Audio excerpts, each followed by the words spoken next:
শুধু এই মুহূর্তে দাঁড়িয়ে আমি যেটা বলছিলাম যে একটা বাড়ি যদি তুমি তৈরি করতে চাও তাহলে তোমাকে ভিতটাকে শক্ত করতে হবে, যার ওপর নির্ভর করে বাড়িটা দাঁড়াবে। এখানে যেটা দেখা যাচ্ছে রাজ্য বিজেপির মধ্যে, আমি কারো নাম করে বলছি না, রাজ্য বিজেপির মধ্যে প্রচুর অন্তর্দ্বন্দ্ব, অন্তর্কলহ রয়েছে। এক মঞ্চে এনাকে দেখা যাচ্ছে তো আর এক মঞ্চে এনাকে দেখা যাচ্ছে, একসঙ্গে কাউকেই দেখা যাচ্ছে না। তাহলে অমিত শাহ বাড়িটা তাহলে কি করে তৈরি করবেন, যে টার্গেট বাড়ি তৈরির অর্থাৎ বাংলা দখল কিভাবে করবেন? একেবারে তুমি অত্যন্ত একটা গুরুত্বপূর্ণ প্রশ্ন করলে।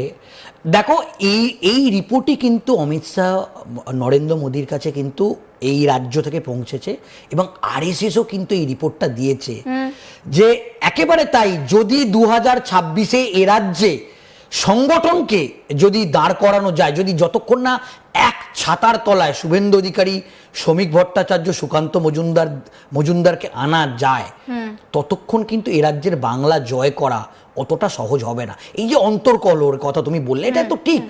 বিজেপির অন্দরে কান পাতলে শোনা যায় শুভেন্দু অধিকারীর লোক, শ্রমিক ভট্টাচার্যের লোক, সুকান্ত মজুমদার, এটা শোনা যায় না একেবারেই। এটা আবার তৃণমূলের ক্ষেত্রে কিন্তু প্লাস পয়েন্ট সুজয়, তৃণমূলের ক্ষেত্রে কিন্তু কেউ বলে না যে মমতা ব্যানার্জির লোক বা অমুকের লোক, বলা হয় তৃণমূল। এইখানেই তো বিজেপির দুর্বলতা। একেবারেই তাই, এবং এই রিপোর্ট শাহের কাছে পৌঁছেছে, এবং এই রিপোর্টের ভিত্তিতেই আজকে তিনি কিন্তু আজকের যে কোর কমিটির বৈঠক হবে মনে করা হচ্ছে, রাজনৈতিক মহল মনে করছে, এবং বিজেপির অন্দরে কান পাতলে এটা শোনা যাচ্ছে, একেবারে কড়া বার্তা তিনি দেবেন, একবারে হুঁশিয়ারি দিয়ে দেবেন। এবং দেখো, এই রকম একটা বক্তব্য কিন্তু আমাদের পাওয়া গিয়েছে যে শ্রমিক ভট্টাচার্য একটা বৈঠক করেছিলেন ন্যাশনাল লাইব্রেরিতে। তিনি বলেছেন যে কে দায়িত্ব আছে আপনাকে, মানে সেটা নিয়ে আপনাকে ভাবতে হবে না, নতুন কমিটি তৈরি হলো কিনা ভাবতে হবে না, কিন্তু আপনাকে এই যে এসআইআর এর কাজে ঝাঁপিয়ে পড়তে হবে, বুথের সংগঠনের কাজে ঝাঁপিয়ে পড়তে হবে, এটাই কিন্তু শেষ লড়াই। এবং শ্রমিক ভট্টাচার্যের এই বক্তব্য থেকে একটা বিষয় স্পষ্ট, এমনকি এটা তিনি বলেছিলেন যে যে সংগঠনের দায়িত্বে আছে বা যে এসআইআর এর দায়িত্ব আছে, যদি তিনি কাজ না করে তার জামার কলার ধরে বার করে নিয়ে আসুন, কিন্তু আমাদের লড়তে হবে, জিততে হবে। তো এখান থেকে একটা বার্তা। কিন্তু একটা জিনিস দেখো সুজয়, বঙ্গ বিজেপির ওপর অমিত শাহ ভরসা যদি করতেন তাহলে তিনি বারবার উড়ে বাংলায় আসবেন কেন? তাহলে কি কোথাও গিয়ে তিনি বঙ্গ বিজেপির সংগঠনটার উপরে ভরসা করতে পারছেন না?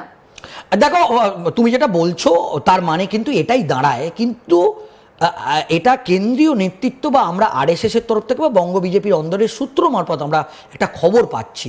দেখো, 2021-এর যে বিধানসভা নির্বাচন হয়েছিল সেখানে 77টি আসনে থামতে হয়েছিল, আমাদের রাজ্যের ম্যাজিক ফিগার 148।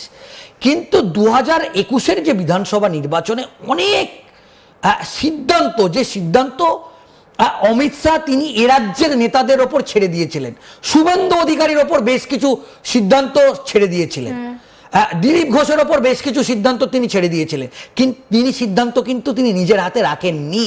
কিন্তু দেখা যাচ্ছে সেই সিদ্ধান্তগুলো 2021-এর বিধানসভা নির্বাচনে ভুল হিসাবে প্রমাণিত হয়েছিল।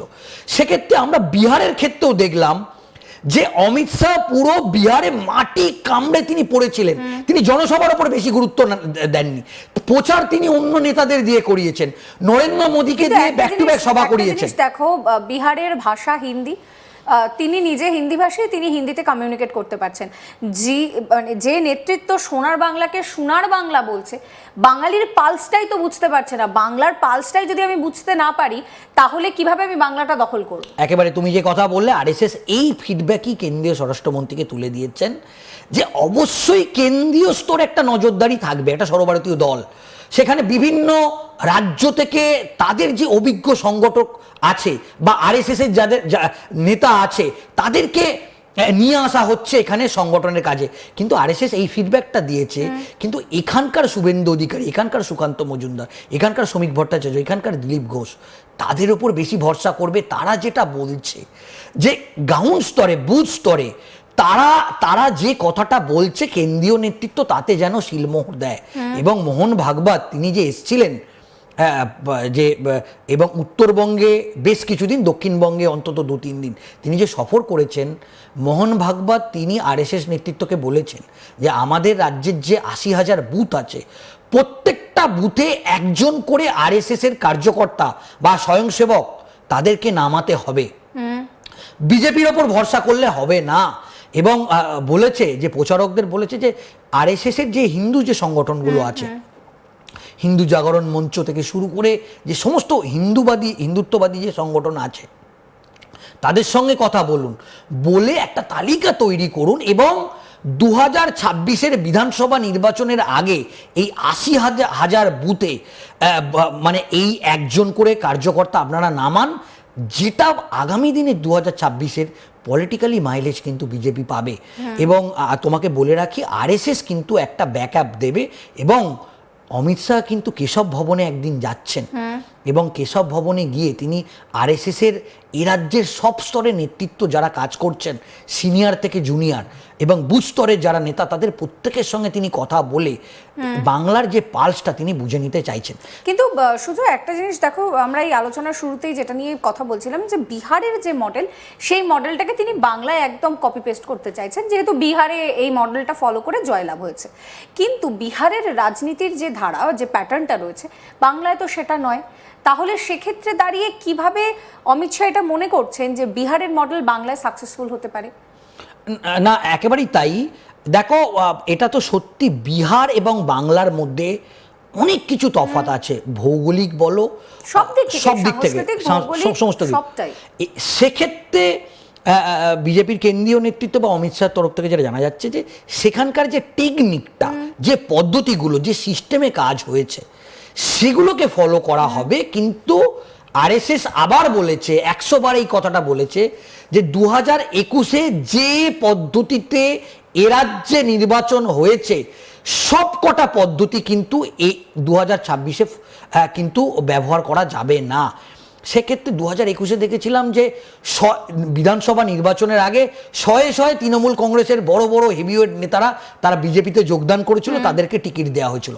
আরএসএস একেবারে স্পষ্ট নির্দেশ দিয়েছে কোনো একজন তৃণমূল কংগ্রেসের নেতাকেও তাদেরকে যদি বিজেপিতে নেওয়া হয় তাকে কিন্তু টিকিট দেওয়া হবে না 26-এ। আবার দেখো, তুমি যখন এই তৃণমূলের থেকে দলবদলের কথা বলছো, তাপস রায়, আমরা দেখেছিলাম যে গত নির্বাচনে তাপস রায় বিজেপির কাছে একটা গুরুত্বপূর্ণ ফ্যাক্টর ছিল, তিনি তৃণমূল করতেন, তৃণমূল থেকে তিনি বিজেপিতে গিয়েছিলেন। এক্ষেত্রে দাঁড়িয়ে তাপস রায়কেও তো সেইভাবে ব্যবহারটা করা হলো না। খুব খুব গুরুত্বপূর্ণ প্রশ্ন করেছো। দেখো, তাপস রায়ের মতো একটা অভিজ্ঞ এক্সপিরিয়েন্স নেতা, তিনি মমতা বন্দ্যোপাধ্যায়ের অত্যন্ত ঘনিষ্ঠ একজন নেতা, তাকে এখনো পর্যন্ত সংগঠনে সেইভাবে কাজেই লাগালো না।